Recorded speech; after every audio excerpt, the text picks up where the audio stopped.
ಕೆಲವರು ಯಾವಾಗಲೂ ನಮ್ಮದನ್ನು ನಾವು ನೋಡ್ಕೊಳ್ಬೇಕು, ಇನ್ನೊಬ್ಬರದನ್ನು ಯಾಕೆ ನೋಡಬೇಕು ಅಂತ ಹೇಳುವಂಥ ಈ ಸಮಯದಲ್ಲಿ ಹಿಂದೂ ಆಗಲಿ, ಕ್ರೈಸ್ತ ಆಗಲಿ, ಮುಸ್ಲಿಮ್ ಆಗಲಿ, ನಾವು ಫಸ್ಟಿಗೆ ನಾವು ಮನುಷ್ಯರು ಎಂಬುದನ್ನು ನಾವು ತಿಳ್ಕೊಳ್ಬೇಕು. ನನಗೆ ಗೈಡ್ನೆಸ್ ಕೆಲವರಿದ್ದಾರೆ, ಅವರು ಯಾವಾಗಲೂ ಹೇಳೋದುಂಟು, ನೀನು ಉತ್ಸವ ಮೂರ್ತಿ ಇರ್ತೀಯ ಅಲ್ಲ ಗರ್ಭಗುಡಿಯ ಮೂರ್ತಿ ಆಗಿರ್ತೀಯ ಅಂತ.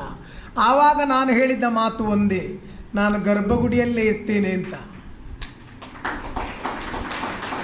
ಯಾಕೆ ಅಂತ ಕೇಳಿದರೆ, ಉತ್ಸವ ಮೂರ್ತಿ ಆದರೆ ಅದು ಜಾತ್ರೆಗೆ ಮಾತ್ರ ಒಂದು ದಿವಸಕ್ಕೋಸ್ಕರ ಹೊರಗೆ ಬಂದು ಹೋಗ್ತದೆ. ಗರ್ಭಗುಡಿಯ ಮೂರ್ತಿಗೆ ಯಾವಾಗಲೂ ಪೂಜೆ ನಡೀತಾ ಇರ್ತದೆ.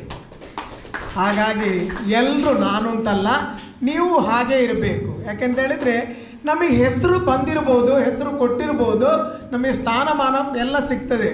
ಆದರೆ ಅದರ ಮಧ್ಯದಲ್ಲಿ ನಾವು ನಾವಾಗೇ ಉಳ್ಕೊಳ್ಬೇಕು.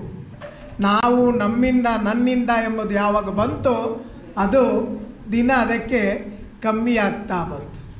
ಹಾಗಾಗಿ ನಾವು ತಿಳ್ಕೊಳ್ಬೇಕಾದ ಅಷ್ಟೇ.